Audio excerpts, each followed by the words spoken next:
Has Russia's major new offensive started outside Kreminna?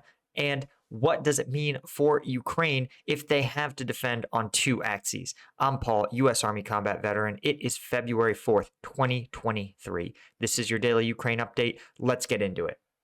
Okay, first off, when we look at the control map, you guys can see that in the last 24 hours, there have been really just minimal changes outside of Klitschivka. You can see here, as we've talked about, Ivansky and this large field outside of it remains a point that is really keeping the Russian forces from encircling Bakhmut. You may have noticed that Russian forces have claimed in the news that they have they use some weird phrasing like tactically encircled Bakhmut or something. They have not, right? There are two key roads open into Bakhmut, resupplying Bakhmut defenders from Chasiv Yar. Obviously, this major road here near Ivansky, which is probably considered higher risk given that at its close point, it's only about a kilometer from the front lines. And of course, the even less observable road to the north here. And this can effectively allow the large portion of the Bakhmut front line to receive resupply. So reports of Bakhmut's demise greatly exaggerated. I do worry when I hear President Zelensky make statements about not giving away Fortress Bakhmut. We'll fight as long as we can. I think it's important to acknowledge that in the large scheme of things, Bakhmut, despite having become a symbol for Russia, that's a liability. And Ukraine's ability to dispassionately make these assessments is going to be crucial to them implementing their strategy in Bakhmut, which is maximizing Russian casualties, minimizing Ukrainian casualties, and tying up a disproportionate amount of Russian combat power in Bakhmut relative to their defenders. And as we've seen, that may entail making some tactical retreats, but that I've been saying it for months. We've all known it for months that this has symbolic value for Russia, but it doesn't hold the same value for Ukraine. So Ukraine should try to convert that Russian myopia into real battlefield progress in terms of attriting down their units. When we, of course, look to the north, you can see Russia's continued its goal of moving up this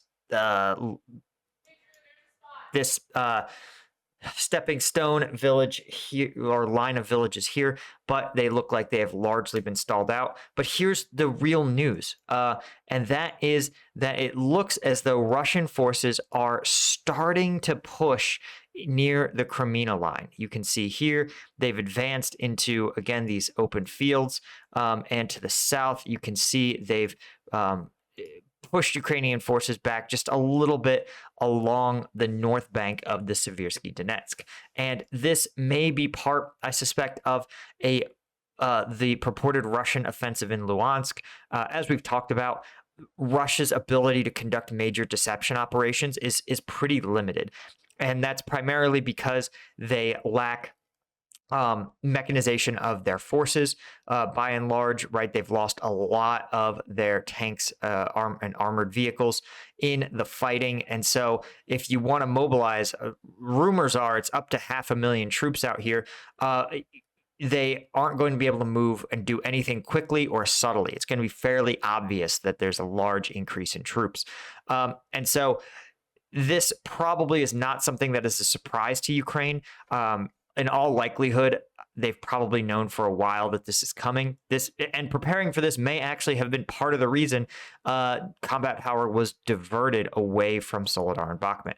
But this is a sign that could be an indicator that this is where Russia's axis of advance is going to be. And it makes sense politically from the Kremlin's calculation. They also were absolutely dragged by their mill blogger community for failing to hold Lyman. Lyman was considered a major stronghold for Russian logistics throughout the entirety of the front. And several months ago, when Lyman was liberated by Ukraine, Russian mill bloggers kind of lost their minds. They really felt that Lyman symbolized the failure of Russian command. And so for Russia, again, as we've talked about, having Lyman liberated would be a political victory for them internally, as well as a military victory. So I wouldn't shock me that this is where they want to see this fighting happen. As we've talked about, Volodar, another area where Russia has attempted to make some progress. This is, again, probably not the region where they were really going to launch their offensive. It may have just been a feint, which, again, would make sense. I really suspect, and you can see even on the map, they try to. I don't put a ton of faith in their allocation here of Russian units, but you can see that each of these is in fact designated as a headquarters of a Russian unit. So it's highly possible that this is exactly where Russian forces have been gathering in preparation for this. So is this a squad? Seventh squad of the Bars. Bars is their combat reserves. Think of them as their sort of like, they're in their reserve forces. Weird, but you get the point. When we look at War Mapper, right? War Mapper also has some really good maps of recent changes.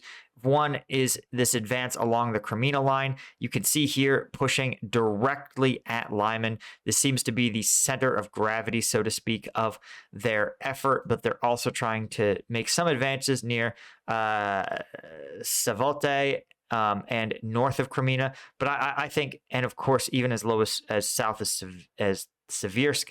But I think this Kreminna push is the main Russian effort. Again, like we've talked about, the terrain is not that favorable if you don't have a lot of armor vehicles and APCs to make these pushes. You can see here, Russia continues to try to make these piecemeal advances into Bakhmut.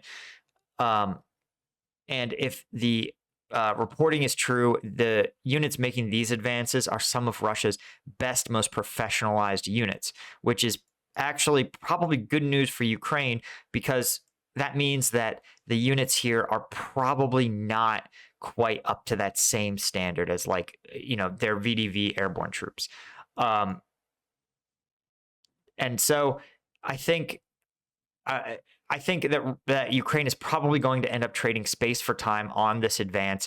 You can see here that to reach Lyman, they would have to basically go down a number of these roadways with no cover, no concealment. And I really suspect they're also going to be canalized, especially if they use mechanized forces. They're going to have to pass between this reservoir here and this forested area here. They're going to be stuck going through here. And I kind of suspect this area is probably like some sort of trap. You can also see it's a small river, which may or may not be frozen right now. And so this in particular, I really think if I was Ukraine, I would expect a fighting retreat, slow the enemy's advance, but then really just turn this into an absolute shooting gallery. That's what I would do.